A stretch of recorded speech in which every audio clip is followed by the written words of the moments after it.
Hey, and welcome back to another video. So in this video, we'll be taking a look at the iPad Air 2 running iPadOS 15. Now, the iPad Air 2 has had a long history of updates and is actually the longest supported mobile device as far as I know.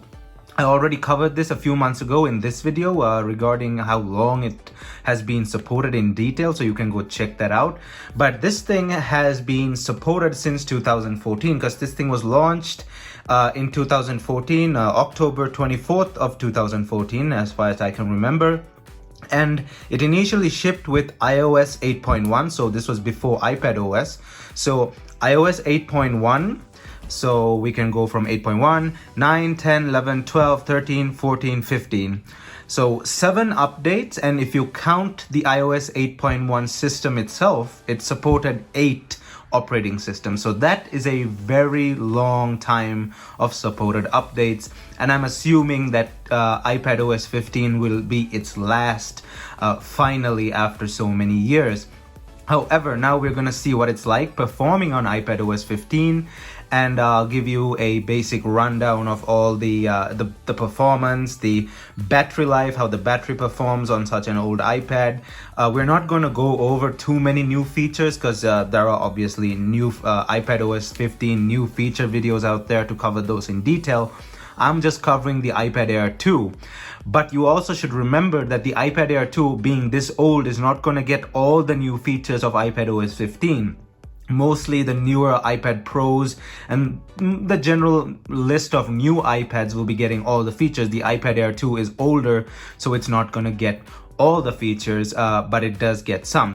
So before jumping right in, please don't forget to leave a like on this video as it helps this video get on YouTube's algorithm. Also, don't forget to hit that subscribe button down below and ring that bell notification button to get notified whenever I upload a new video. I'm on Instagram, Discord, and Twitter, and you can follow me on those using the links down in the description below. Alrighty, now let's jump right into this video. So to start things off, let's go over some performance tests with the iPad Air 2 by opening some apps and checking out what the multitasking is like. And I have to say that after the update from iPadOS 14 to iPadOS 15, the Air 2 saw a slight performance decrease, but it's nothing too major, and it's honestly worth upgrading because the features you get are just great. The new widgets and everything makes the old iPad feel new again after the update, and it's kind of expected, the slight slowdown, considering how old this iPad is. It's 2014 and it's running a tri-core processor. So another fun fact is this thing is the only Apple device with a triple core or tri-core processor, the Apple A8X. The A8 on its own was a dual core, but the A8X was a tri-core. So that's quite interesting to see that it is the only triple core processor that Apple ever released, and it's the only device running that triple core processor as well. But anyway, let's open some apps and see what's up. So YouTube Studio opens up pretty fast. Let's open YouTube. Again, it's going to depend on your Wi-Fi and stuff as well. Opens really fast. Let's open Music. Again, that should obviously open decently fast. Apple TV, a pretty heavier app. This will take a while on an old iPad like this, but it eventually will load, as you can see here. And my Wi-Fi isn't being that great today, so what you see here loading is actually the fault of the Wi-Fi. Otherwise, it loads almost instantly. We can load up some shopping apps. So we have Banggood. Shopping apps, unbeknownst to a lot of people, are quite heavy. They do have a lot of listings and stuff on the screen. So, well, Macari is not that heavy, but Banggood is generally quite heavy. So let's open Twitch here. We have Twitch here, another heavy app. And as you can see, everything opens and runs pretty decently, and it has not slowed down that much, as you can see. Now we can press the multitasking button and all the apps are open, nothing shut down.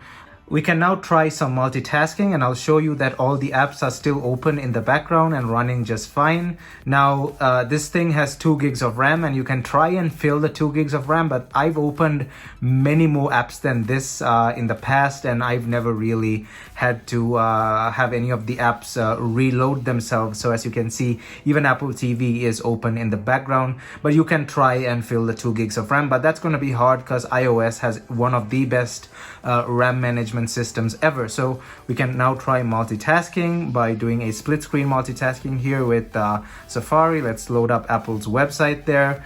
And depending on your Wi-Fi speeds, again, it will load as fast as it can. And as you can see, it loaded just fine.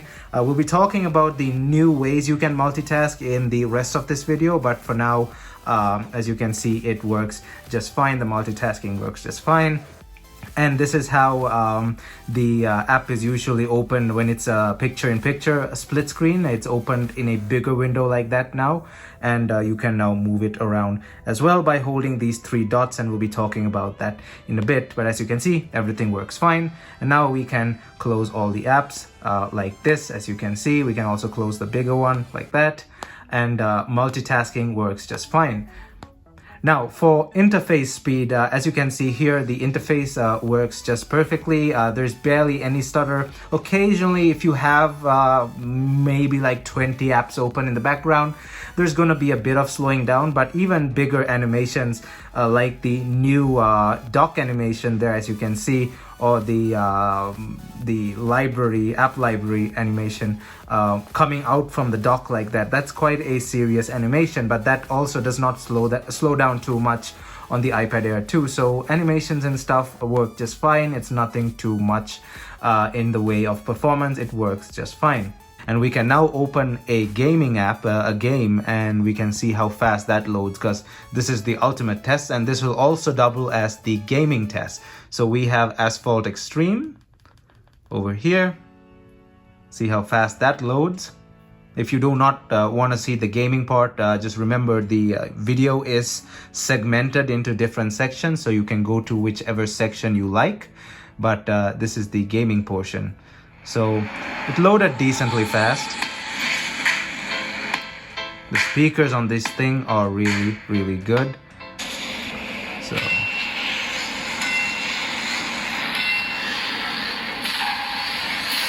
as you can see, it works just fine.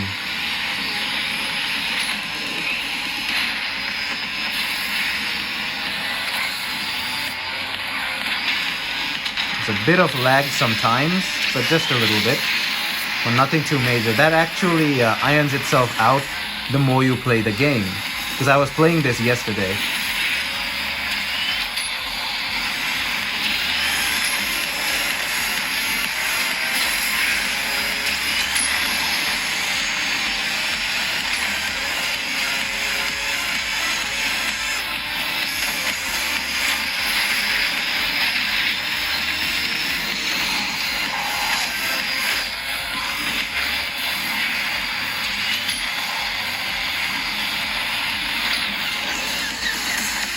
But that was just a game demo for the iPad Air 2. As you can see, a game like that will run just fine even on iPadOS 15. Anyway, let's move on to the next topic. Now for a browser test and general performance in the browser. Now I already did sort of a browser test before, but this is in full screen. So as you can see, Apple's website loads just fine. It is a heavier website with all the animations and the colors and stuff. But as you can see, the browsing is just perfect. Just as it was on iPadOS 14. So no slowdowns over there. We get the new iPad mini, which is a really nice device, and the new iPad, which looks exactly like an iPad Air 2, but has much better internals. So Apple's website loads just fine. So now let's do a quick Google search. Search cat. So you can see there, loads up just fine. Go to images. As you can see, everything just works perfectly. There's no stutter, there's no lag. I mean, sometimes there might be a bit of slowdown, but that also depends on your Wi-Fi at the end of the day as well. But the browsing experience is just the same as it was on iPadOS 14. There's no difference. It works just fine. It's perfectly usable for that purpose.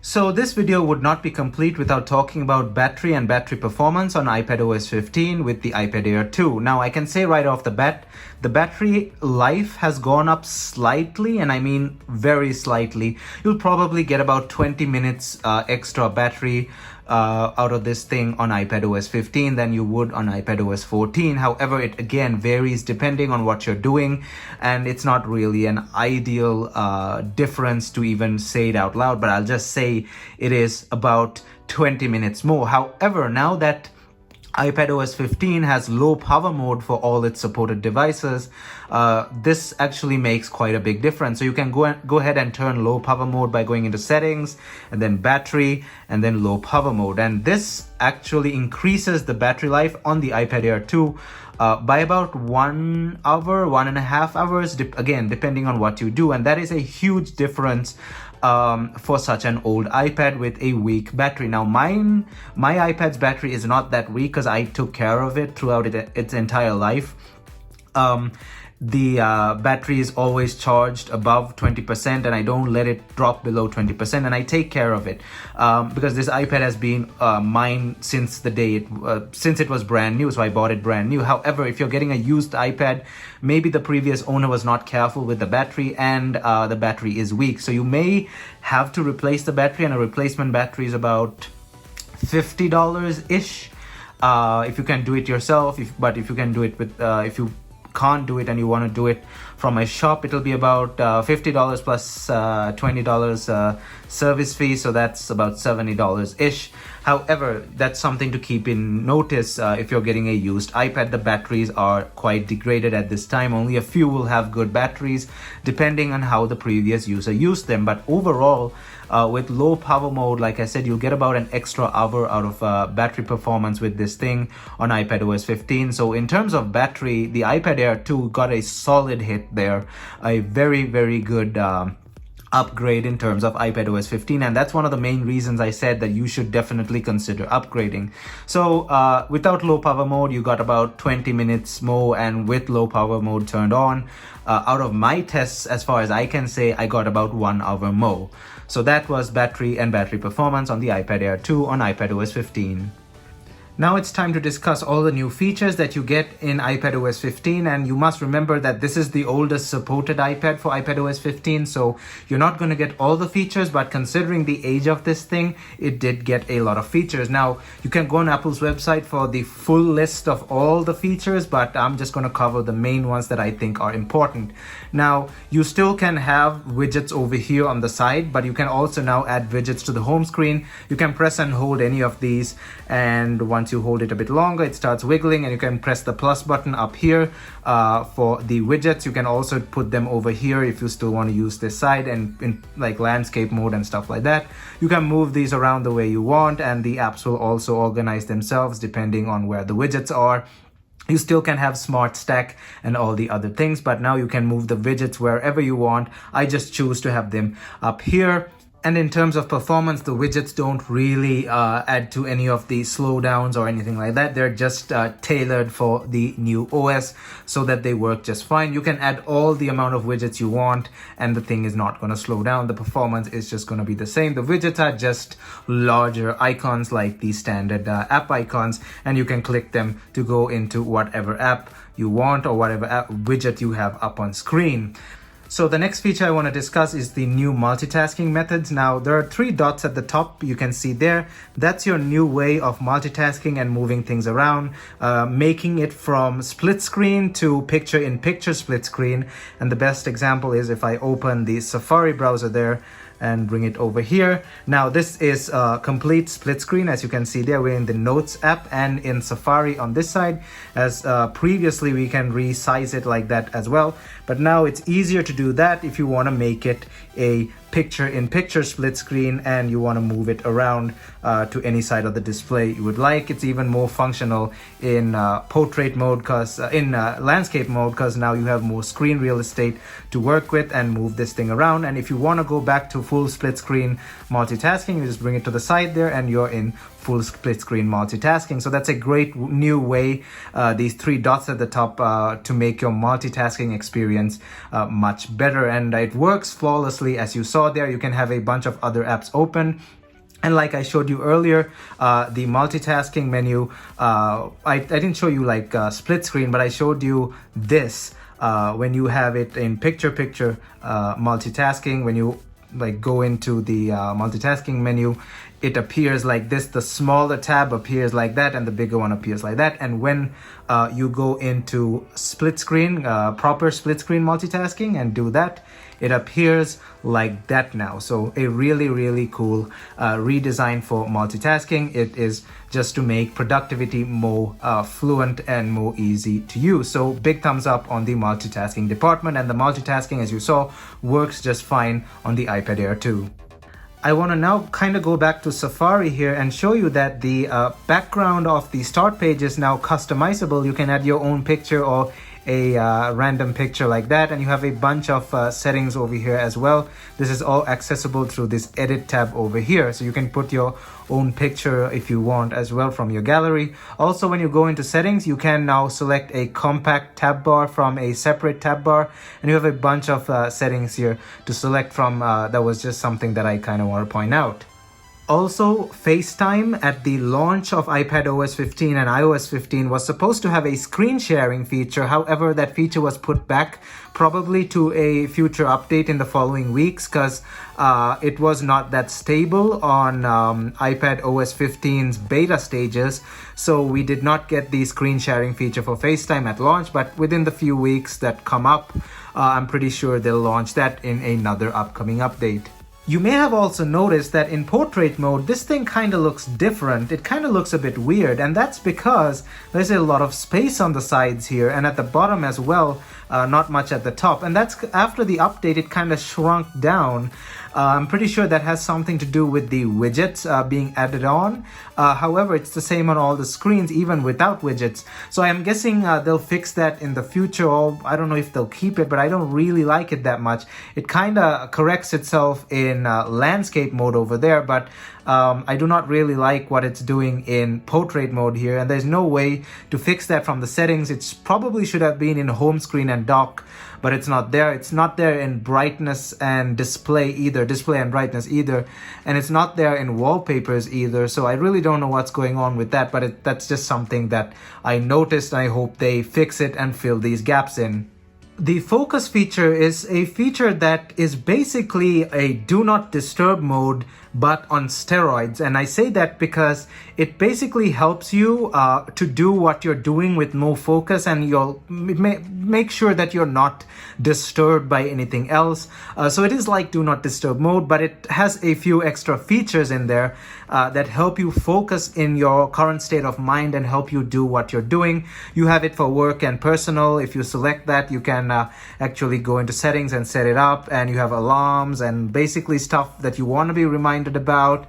And it's just a kind of a mix of do not disturb and the reminders app. So quite an interesting feature there to have. I'm pretty sure there'll be a group of people that'll definitely see use in this.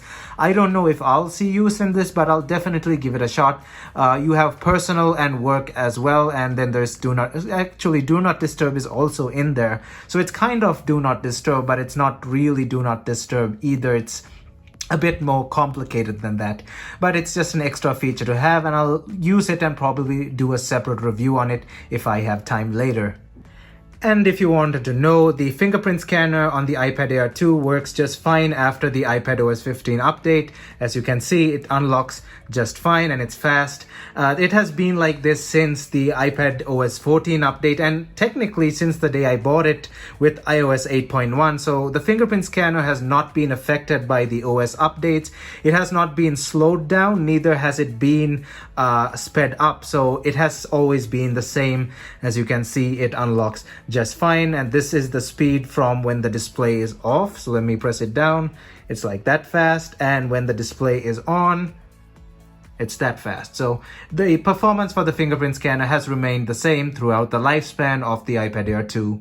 There's also a bunch of other features listed on Apple's website for the iPad Air 2 and all the other supported iPads, but it's just too long to go through in one video. So in the name of time, we're not going to cover all of those, but they're minor features that you can go ahead and look up yourself. But at the end of the day, the answer whether or not you should upgrade is yes, you should definitely upgrade, because you get slightly better battery performance, you get an amazing new widget layout, you get new features features such as the widgets. You get a better multitasking experience, a lot of minor features, and a lot of features that we didn't get either because the beta stages were not that stable, but we'll be getting in the future with updates coming throughout the following weeks. So there's a lot of new features even for such an old iPad, and it extends its lifespan even further and even longer than anyone expected. Remember, this thing is from 2014 and it has a tri-core processor and it's still chugging along.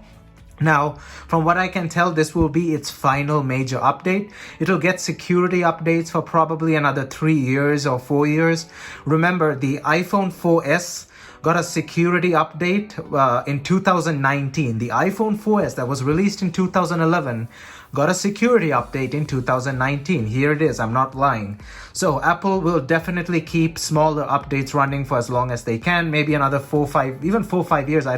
I cannot say, but 2 years of security, 2 to 3 years of security updates is a definite factor, and maybe even 4 to 5 years, we don't know. But I'm pretty sure iPadOS 15 will be its last major update. So if you want to upgrade to an iPad Pro and the Apple Pencil is your thing, you can go ahead. But if you want to just browse things, play some basic games, a bit of multitasking here and there, the iPad Air 2 is just perfect, as you saw throughout this video, and you should definitely go ahead and upgrade. There is no negative to upgrade. It's just that slight performance decrease, but that is negligible. But as usual, I hope this video helped you with your upgrading decision, and let me know down in the comments if you have any questions. Leave a comment down below and let me know when you're upgrading or if you already have upgraded, and what's your favorite feature on iPadOS 15.